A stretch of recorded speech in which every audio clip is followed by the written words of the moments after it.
He portrays Detective Andy Flynn on the amazing police crime drama Major Crimes. I am so excited to have him on today on Ms. Hollywood. Please welcome Tony Denison. So good morning. I'm a huge fan of the show, and I'm so happy it's coming back for another season. Yes, me too. I really enjoy the character. I enjoy the show. I can't believe it's 11 seasons now. And, and I'm not even remotely bored or, tired of what I'm, the character, not even remotely. Well, there was a huge cliffhanger last season that left me screaming at the TV with Philip Stroh.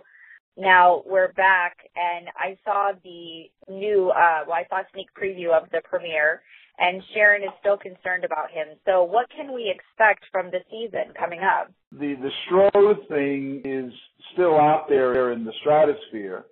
It's in our universe, but how active it is to the story. Yeah, well, he's an evil person. The guy who plays him is horrible. The guy who actually portrays him. No, I'm only kidding. Billy, I know Billy a long time. He's a nice guy. I know him from playing poker with him at different celebrity tournaments, and he's that evil when he plays. So let me tell you, well, he plays it very well. What I find interesting is, where the stories come from, and I heard that you have a lot of, former cops. Is that where a lot of the stories come from? Yes, we have. Well, Mike Burcham is the lead detective in the city of Los Angeles. Was the lead detective of the city of Los Angeles, and he's now a producer on the show. But he tells you some stories, and you think, no, nobody's going to believe that. But they're all real, and you go, no, that's not going to happen.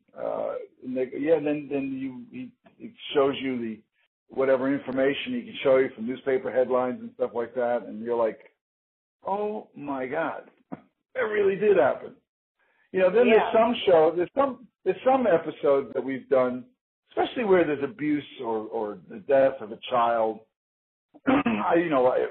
Maybe it's something that comes across for Flynn all the time, but for me, Tony, personally, even if I'm on a set and we're doing, and I know it's a set, so it's all staged, but there are times when I'm on the set and I know that this crime is connected to some real life crime, and I get affected by it. Sometimes I'll get really emotional. I have to leave the set for a little bit and just grab my bearings. You've been playing, Detective Flynn for 11 years now, which is absolutely amazing.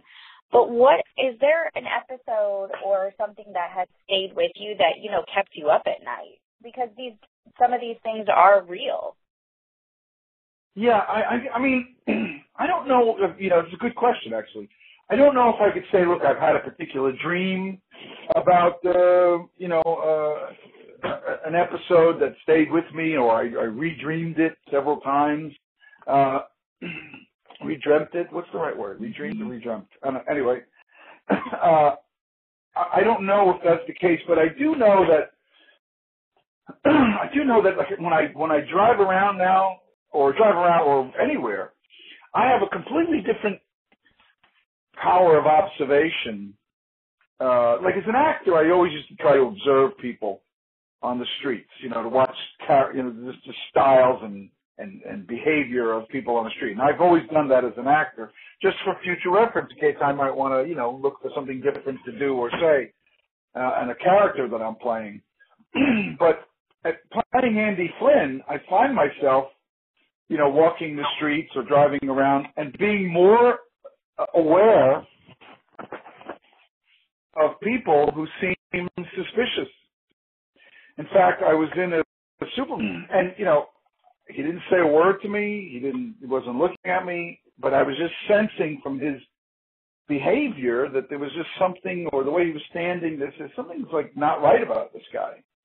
But I thought, I'm just being paranoid, or unnecessarily sensitive to something.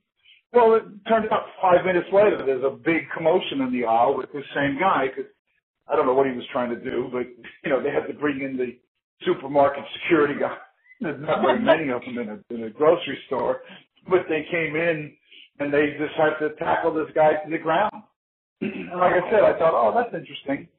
I sensed something about this guy, and I was right. And it's happened a couple of times on the street too. I can really appreciate, what these guys have to go through, because some of these crime scenes, like I said, I don't need to go home and have nightmares about them. Some of them are nightmares just showing up and doing them. Well, one of the things that I love about the show is I think the best relationship is definitely with Flynn and Provenza.